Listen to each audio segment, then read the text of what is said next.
భారతదేశపు ఎదుగుదల పరుగులు పెట్టబోతోంది అంటూ దీని మీద ఎవరైతే ఆస్ట్రో శర్మిష్ట భవిష్యవాణిలో ఒక సంచలనమైనటువంటి లెక్కలు చెప్పుకొచ్చారు. ప్రతి 30 సంవత్సరాలకు ఒకసారి శని మీనరాశి నుండి మేషరాశిలోకి వెళ్ళినప్పుడు అధికార శక్తి మార్పు జరుగుతుంది. ఇలా గతంలో 1994-96లో శని మీనరాశిలో ఉన్నప్పుడు పన్ను సంస్కరణలు వచ్చినాయి, ఈ దేశంలో కరెన్సీ సంస్కరణలు కూడా వచ్చినాయి.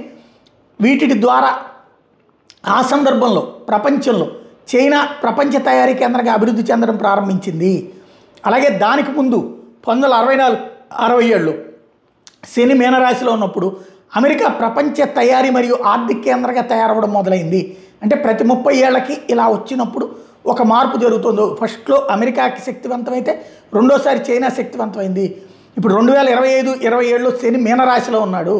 రాబోయే రోజుల్లో అభివృద్ధి శక్తిని చైనా నుండి భారతదేశానికి మారుస్తున్నాడు. తదుపరి 30 సంవత్సరాలు అందుకే భారతదేశానికి చెందింది అంటూ జోస్యం చెప్తున్నారు.